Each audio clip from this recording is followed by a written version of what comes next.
Hello, everyone. This is Eilish Hart, the editor of the Beat newsletter and occasional host of the Naked Pravda, Medusa's English language podcast, which you're listening to right now. For those of you who don't know, the Beat is a special email dispatch from Medusa covering Central and Eastern Europe, the Caucasus, and Central Asia. Featuring on-the-ground reporting and in-depth analysis, the Beat brings one feature story to your inbox every week. To subscribe, visit our website medusa.io/en, or you can email beat@medusa.io, that's BEET, like the vegetable, and we'd be happy to add you to our mailing list.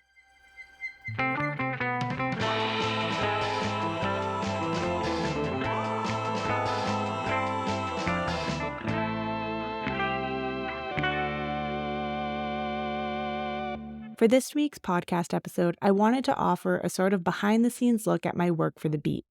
In early February, I wrote an article titled "To the Victor Goes the Oil," which examined how the Hungarian government, under Prime Minister Viktor Orbán, has worked to maintain good relations with Putin's Russia, despite the Kremlin's ongoing war against Hungary's neighbor, Ukraine. The experts I spoke to for that story had a lot of insight to share, more than I could work into a single article. So rather than keeping all of that knowledge to myself, I decided to turn our conversation into a podcast episode all about Russian influence in Hungary and how it's shaped the Orbán government's response to the war in Ukraine.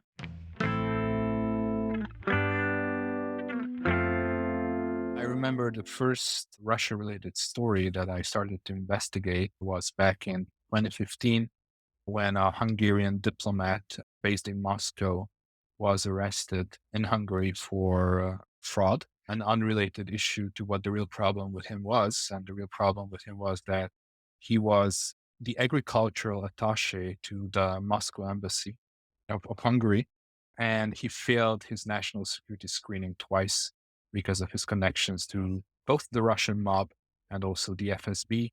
That's journalist Szabolcs Panyi from Direct 36, a nonprofit investigative outlet based in Budapest. We uncovered that his girlfriend was essentially working for the FSB.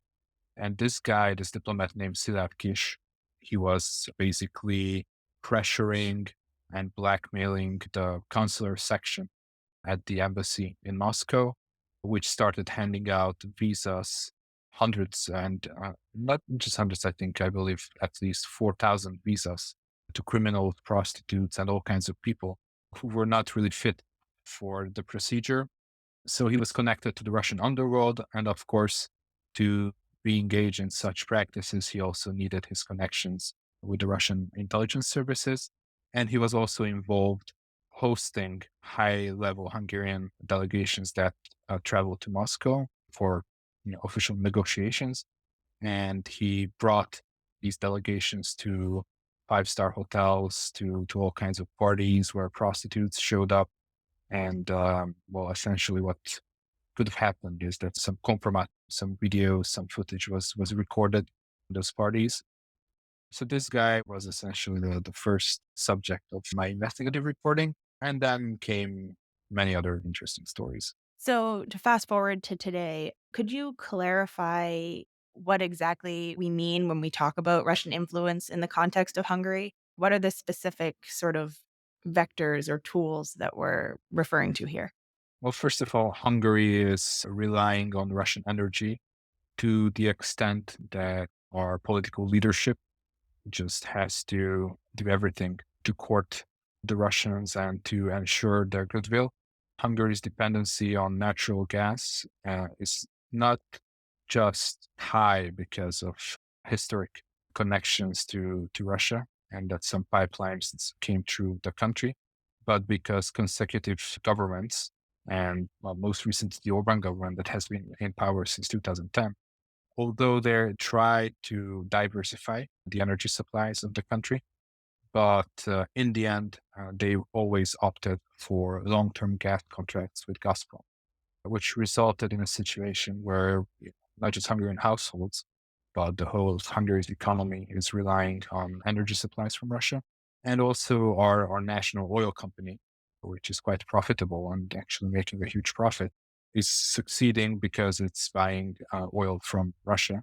So there's also this financial economic tie But the real story here, and this is what we've been investigating with my colleagues, is that all kinds of business deals, not just gas or oil, but also nuclear or even the procurement of metro cars in Budapest, were all involving allegations of corruption, meaning that the Hungarian government or Hungarian state linked entities, they bought overpriced metro cars, for example, from Moscow, or the nuclear power plant that's being built in Hungary, which is financed by a Russian loan, involves subcontractors. And these subcontractors are the companies of Prime Minister Viktor Orbán's childhood friend. So there's a clear trace how the money is being transferred from the Russian state to some private pockets that belong to people in the prime minister's inner circle. And of course, the other interesting part is that there's clearly increasing Russian intelligence activity going on in Hungary, which is not countered. Hungarian intelligence services, especially the civilian counterintelligence, is not doing a tremendous job in going after Russian spies. So we've had a number of spy cases, and most of them were revealed by journalists, but also some of these just became public because they were so serious.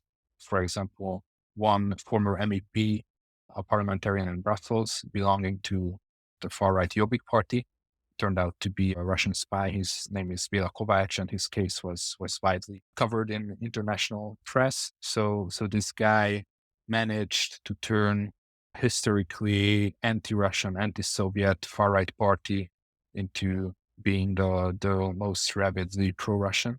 And he was caught, well, not caught in the act, but his dealings were uncovered. But in order not to anger the Kremlin, he was allowed to travel back to Moscow, and he lives there happily. He's analyzing the war in Ukraine at the university. And meanwhile, he's been sentenced to jail for espionage, but obviously he's not coming back to the country. So he won't spend a single day behind bars. And so when, journalists are uncovering these espionage cases, does the government address it at all? Like, do they try to put some kind of spin on it, or is it more like sweeping it under the rug or turning a blind eye? In the case of Béla Kovács that I mentioned, it was actually leaked in a pro-government newspaper because he belonged to an opposition party, a far-right opposition party that back in those days was seen as a rival to Prime Minister Viktor Orbán's Fidesz party, which back then used to be a moderate center-right party. And of course, it shifted since to this pro-Russian populist nationalist direction. Usually what the Hungarian government does is that they just try not to engage with journalists. They don't reply to our questions and try not to talk about these controversial issues. For example, I remember a couple of years ago when I interviewed the Hungarian foreign minister and I asked him about the case of Béla Kovács, whether he raised it with the Russian ambassador or whether he raised it with Sergei Lavrov. He said that no, I'm not dealing with these issues. I'm only dealing with the sunnier part of diplomacy. And I believe what he said. So the Hungarian government is trying not to confront Russia whenever some of their spies are being uncovered. I think so far one of the most serious cases that we saw and that I uncovered was the hacking of the Hungarian Foreign Ministry, which has been going on since 2012 or 2013. I think that was the first occasion, as far as I heard, when the Hungarian Foreign Ministry's internal networks, including a special network that's used to transmit classified information, were hacked. And then there were multiple other waves of successful campaigns by both the FSB and the GRU. I published my article last March that there's an ongoing hacking activity inside the Hungarian Foreign Ministry. And that had been going on since 2020, at least. And the Hungarian cybersecurity experts didn't manage to contain this compromise.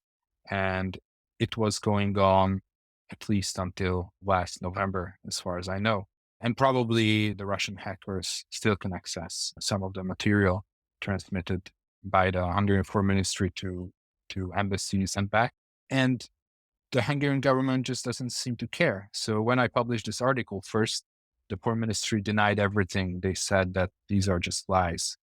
And a couple of days later, when Viktor Orbán won his re-election and he held a press conference for international media, he surprised many, including myself, when he acknowledged the reporting was correct, but he claimed that the Hungarian state is able to defend itself. And when he was asked whether he raised this issue with Putin, he said that I'm not asking for the pity of anyone, I'm defending my territory. Those were his words, but I knew exactly that this is not what's happening because the Hungarian state apparatus was unable to contain the infiltration. Viktor Orbán's close relationship with Vladimir Putin has been under scrutiny for years. The two leaders last met in early February 2022, when Orbán went to Moscow on what he described as a peace mission. During a press conference with Putin, Orbán urged other Western countries to adopt a Hungarian model of relations with Russia, one supposedly based on mutual respect. Just a few weeks later, Moscow launched its full-scale invasion of Ukraine, and according to the experts I spoke to, Orbán and his government were shocked.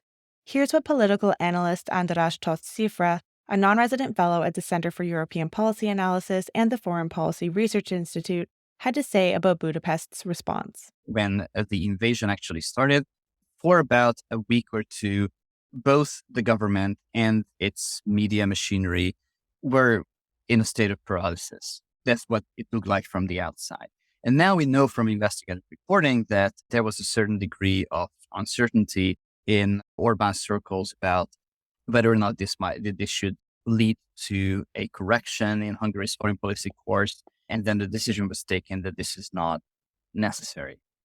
And in fact, just weeks after the invasion started, they have very slowly started returning to the previous pro-Russia, or shall we say, more understanding towards Russia course that the Hungarian politics had followed before February. And of course, the media itself, Orbán's media, which encompasses both private media, most of which is owned by a big foundation and is centrally edited, and the public broadcaster. So these media outlets never really stopped broadcasting pro-Russian viewpoints. And over the year, as Orbán found a narrative that helped him spin the topic of the war, these media outlets have become more and more daring with their pro-Russian coverage. Orbán himself, to a different degree, of course. We're not talking about, Orbán, for instance, depicting Volodymyr Zelensky as a Nazi, as some of the talking heads in Fidesz-friendly media did. But Orbán himself sort of ramped up his rhetoric, which was initially supportive of Western sanctions against Russia, and now it's almost openly hostile to them. In May or June, together with my brother, we made a website, Orbán.media, where we tried to visualize, choosing a random day, what the war looked like from the perspective of a person who is consuming the contents from these media outlets. We were imitating an earlier project by The Economist, but it is genuinely ours, and we try to pick regional newspapers, public broadcaster, commercial TV stations owned by Orbán allies, and so on. I invite people to look at that. I think it's still, how many months, 8, 9 months later, it's still fairly accurate.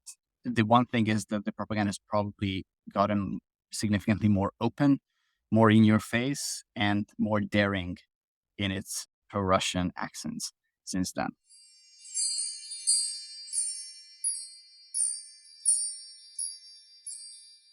Zsuzsanna Vegh, a visiting fellow at the German Marshall Fund of the United States and a lecturer and researcher at European University Viadrina, also said that Orbán's government has taken a business-as-usual approach to its Russia policy, despite the fact that this has put Hungary at odds with its European partners. How has the Orbán government's relationship with Moscow changed since Russia began its full-scale invasion of Ukraine last February? The Orbán government did everything it could to ensure that there are no major changes in its relations with Russia. It continued to prioritize both economic and energy relations with the country. And it generally just seeks to continue to conduct relations as business as usual. One of the key areas where we see this is, of course, energy, both in terms of energy import regarding oil, gas. Hungary has been very adamant to advocate for even exemptions from EU sanctions that were to touch these areas, but also in expanding energy relations further. So, especially regarding nuclear energy. There are two key components to the question: the continued supply of the Block 1 power plant with nuclear fuel, which comes from Russian sources at the moment. And the second is the construction of the Block 2 nuclear power plant with 2 reactors. In fact, we have seen quite some progress in terms of rolling out construction, much more in the past 1 year than before. So that's one thing. When it comes to political and diplomatic ties, again, the Hungarian government sought not to harm them in any way. For example, we have seen that shortly after Russia's attack on Ukraine, regional partners were leaving the International Investment Bank, which is headquartered in Budapest.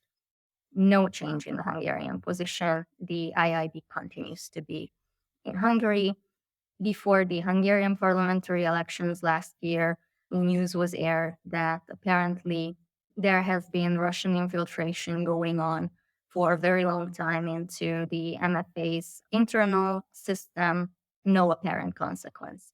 So the Hungarian government was very keen on preserving its high-level ties with Russia.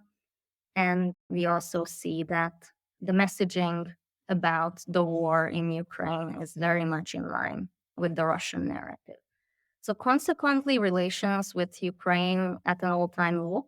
Of course, it's not unprecedented. Hungary has been blocking the rapprochement between NATO and Ukraine for several years by now due to concerns about the rights of the Hungarian minority in Ukraine. But ties obviously didn't improve since Russia's attack or renewed attack started on Ukraine last February. And the Hungarian government's rhetoric has reached an all-time low, essentially, comparing Ukraine to a failed state in the latest comments from Prime Minister Orbán. So obviously this does not go without consequence, and the Ukrainian party is increasingly frustrated with Hungary. If we're going to try to dig down into why Budapest has maintained this pro-Russian stance, what are the benefits? What's in it for Orbán's government? And then what are the costs of maintaining this pro-Russian position? To be honest, I see more costs than benefits, certainly. So when thinking about benefits, for the Hungarian government, maintaining good ties with Russia clearly seems to be a priority. And in that regard, this stance has been very beneficial for the political leadership and preserving these ties. But how it translates to practical benefits, I think that's where the balance is really tilting towards costs. So we could argue that the Hungarian government stance resulted in the exemptions that Hungary received when it comes to the import of oil through pipelines. But this is something that could have been negotiated in a way more constructive manner as well. So in itself, I do not see this as a benefit. On the cost side, I think the list is much longer. So Hungary is by now clearly isolated with its position among its Western allies. It comes at really high political costs. It's not only that Hungary is damaging trust with partners, but also it tries to speak out from the alliance. And this is something that in such an extreme situation with lives on the line is a damage that's really hard to salvage. This attitude of the Hungarian government was clearly not beneficial in terms of arguing for the improvement of minority rights for the Hungarian community in Transcarpathia. In fact, it can potentially harm that aspect as well. I think constructive attitude would have actually led to a more cooperative stance from the Kiev government towards this particular issue as well. Also, this has undermined relations with one of the closest allies of the Hungarian government, the Polish PIS-led government. And this will also be particularly problematic for the governing party as we are approaching elections for the European Parliament, where it's going to be much harder to build a pan-European alliance that the government was hoping to put under roof with law and justice. Other countries that border Ukraine and Central and Eastern Europe have gone all in on supporting Kiev and resistance against Russia. And for some of them, this has really been a boost for their image. It seems to have sort of improved relations with the EU, at least on sort of like a surface level, like for Poland, for example. Given the sorry state of Hungary's relationship with Brussels, why do you think the Orbán government hasn't taken this opportunity to, at least pay a little bit more lip service to supporting Ukraine for the sake of improving relations? There is a high level of that dependency here that the Hungarian government maneuvered itself into. That's one thing. And it would be not impossible, but certainly very hard to backtrack now. Changing course would require major changes, probably also in the government, to be able to really pull it off. Without that, at this point, I think the government cannot really change course. It would be an admittance of failure, and for a year, what we have been hearing consistently is that the sanctions don't work. The rhetoric was pretty much equating the role of Ukraine and Russia in this conflict as if we were to talk about two equal partners to the conflict when it comes to calling for peace negotiations, kind of omitting the fact that one is an aggressor. So I think by now it's really hard to backtrack. That's one thing. And the other thing is that the government has committed itself, and this is in part connected with the pet dependency, but not just in rhetorical terms, but also practical terms. So the Hungarian government very much committed itself to maintaining good ties with Russia, and the costs of breaking with that could potentially be high, and it seems that this government is not willing to take that risk. So the longer the government maintains its course, the harder it's going to be to correct it. If we go back like a year ago, why it was taking this course to begin with, I would not exclude that the government misjudged the situation and did not expect that the war would go on so long, that Ukraine would really hold on to defend itself, and potentially expected it's going to be over sooner, or it's going to be something that we have seen before in Crimea, in Donetsk, and did not assess the costs and benefits appropriately.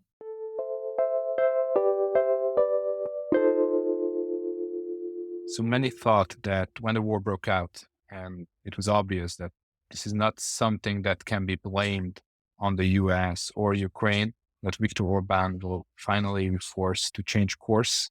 And after years and years of pro-Russian policies, he would finally just follow what the mainstream line was, support Ukraine, and at least rhetorically criticize Russia.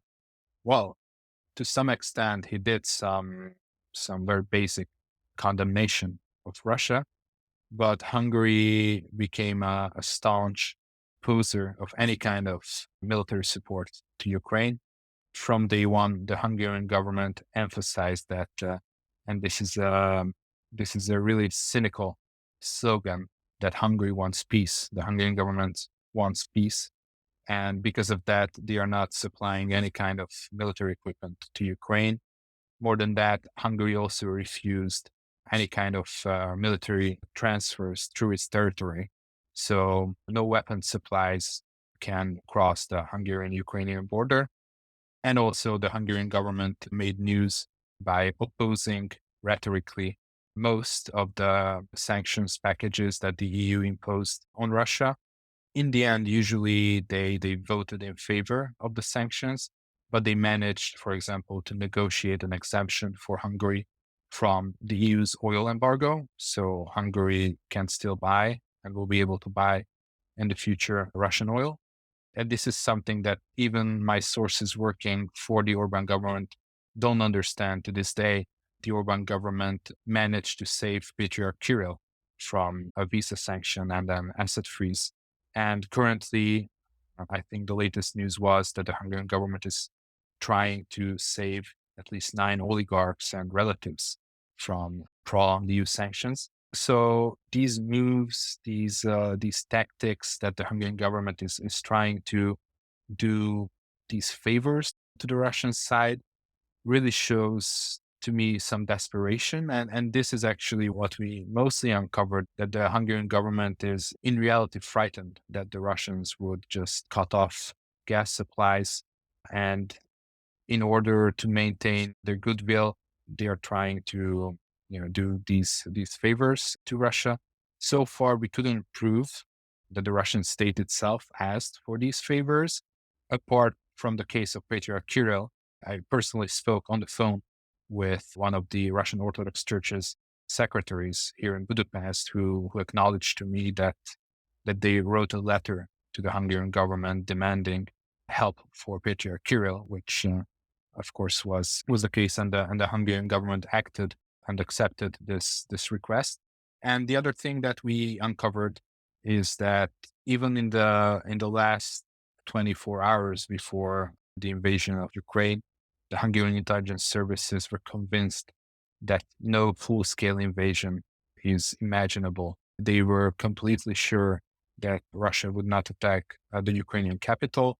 They thought that maybe in the eastern parts of Ukraine, there could be some, military activity, but they were so sure that no real war will break out. And even after that, Viktor Orbán's government and the prime minister himself, for some strange reasons, still blames the United States, which not from day one, but at least from November 2021, was pretty right in warning about the immediate danger of a Russian invasion. The Hungarian government back then, essentially told both US diplomats and diplomats of the United Kingdom that they don't believe that these warnings are based on facts. They don't believe that Vladimir Putin would invade Ukraine. And even after the invasion happened, Prime Minister Viktor Orbán was busy blaming the United States of warmongering and trying to drag NATO into a war. So his positions ever since did not change a bit. Hungary is just as pro-Kremlin as it was in the last, 8 or 7 years. In addition to Hungary speaking out against sanctions against Russia and blocking arms transit through its territory for Ukraine, we've also seen Hungary blocking and delaying the release of aid packages for Ukraine. Will Budapest be able to continue leveraging its position in this way? This is something that Orbán has always been fairly open about, namely that his conditional support for the sanctions was dependent on the European Union doing something for him. In his first press conference after the April 2022 election, which, as you remember, his party won, scoring another 2/3 constitutional supermajority in the parliament. So he was talking from a strong position. He raised this question not so bluntly, not so openly, but he made it clear at the press conference that he wanted concessions from the European Union as regards the EU's own, let's call them, sanctions against Hungary, the withholding of the EU funds. Now, Orbán was speaking from a position of power, I said, because his party had just won the elections. So his message was, I can take any spin on this that I want. I can cause you trouble. Let's figure something out. But at the same time, he was also not talking from a position of strength, because the war itself exposed Hungary's economic weaknesses, which later on Orbán tried to blame on sanctions against Russia, even though there is very little actual evidence supporting this. But through his media empire, he has, as I mentioned, gradually ramped up this narrative that it is not Hungary's energy policies, its unfavorable long-term gas contract with Gazprom, for instance, that caused Hungarian energy prices to skyrocket at the end of the year, and that caused the government to give up a utility price cap, which was a signature policy for Orbán. But it was the sanctions. And the European Commission has held the line against Orbán because I think they understood that Orbán was not actually speaking from a position of power. And so at the beginning of 2023, we are still more or less where we were in the autumn, in that Orbán's rhetoric condemning sanctions and even raising the specter of Hungary exiting the European Union. Again, this would be a fairly ludicrous thing to actually try right now, given the massive support for Hungary's EU membership among Hungarians. But just by raising this, Orbán is communicating that he can still sort of put more pressure on the European Commission. He's trying to throw everything on them. And I think the end of last year, when the European Union decided that it did not want to give in to Orbán as regards the European Union's own rule of law procedures against Hungary, in exchange, Orbán's support for various sanctions on Russia and various support for Ukraine, it was a crucial point because Orbán had in the past possessed a fairly good sense to figure out which battles he could fight and which battles could be won. And he had a pretty good sense of how far their opponents would go and what strengths they possessed.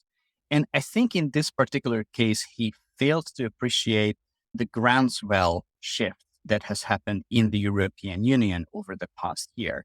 How sort of, if I want to put it very bluntly, how annoyed everyone got with Orbán's government trying to lessen the sanctions that were on the table and threatening to veto them.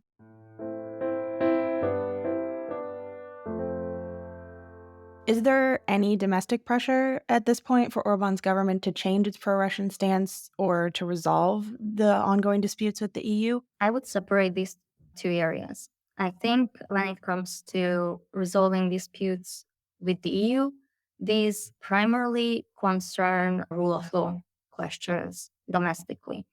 So these include the independence of the judiciary, media freedom and pluralism in Hungary, the state of civil society, levels of corruption in Hungary. So in these fields, absolutely there is domestic pressure, but I think ultimately it's the European Commission that really has a leverage here because the Hungarian government has a 2/3 constitutional majority in the parliament, even if it did not get 66% of the votes in the parliamentary election. There is pressure both from opposition parties and independent civil society. There has been pressure for long years to put an end to democratic backsliding in the country. When it comes to the pro-Russian stance, the democratic opposition has taken a clear stance condemning Russia and is not supportive of the government's positions. But already in the course of the election campaign last year, the government managed to dominate the narrative and essentially force the opposition parties into a very reactive position, claiming that if they were to come to power, they would drift Hungary into the war. And this kind of puts the opposition parties on a defensive course. So they are unable to really counter the narrative, and they essentially try to deny what the government says about them. So I don't see a really proactive stance there. I think they have an easier time in formulating an alternative narrative when it comes to rule of law issues. In a way, when it comes to the war, I kind of see the opposition a little bit like reacting the way they were reacting to governmental narratives around migration. They are constantly just reacting. And that is a shortcoming, I think. But ultimately, as long as the Hungarian government has the 2/3 majority in the parliament, and not just that, but actually in practice rules by decree under this state of danger due to the war in the neighboring country, which is a new special legal regime that was introduced by the government, it does not really feel that sort of pressure from the opposition.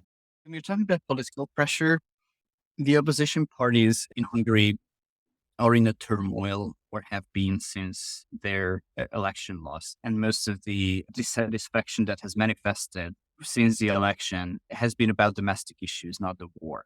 So we have seen protests by teachers, by students. We have seen local protests about investments that are harmful to the local environment, conservationist protests. They're in a way pretty similar to some of the conservationist protests that we have seen in Russia over the past couple of years.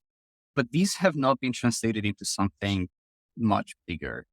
They sort of irk the government, but there is no tangible opposition force that could have capitalized on these protests so far. And there's no real opposition force that would have seen its popularity skyrocket over the cost of living crisis that reached Hungarians in the second half of the last year. If you remember, food inflation was by far the largest in Hungary, within the EU, that is, at the end of last year. And this was to a large extent due to the government's own policies, its own choices. There was a fuel shortage in Hungary briefly because of fuel price cap that Orbán's government set up after the election. So these issues are there, and these issues certainly seem to bother people. However, neither in the opposition nor in the governing party, apart from a loud disagreement between the head of the central bank and Orbán's government, which, could have just been driven by personal animosities. Apart from that, we haven't really seen anything that I think could endanger Orbán's positions in any way.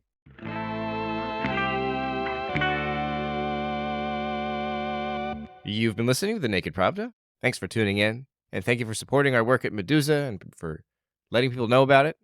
Please put out the word. Until next week.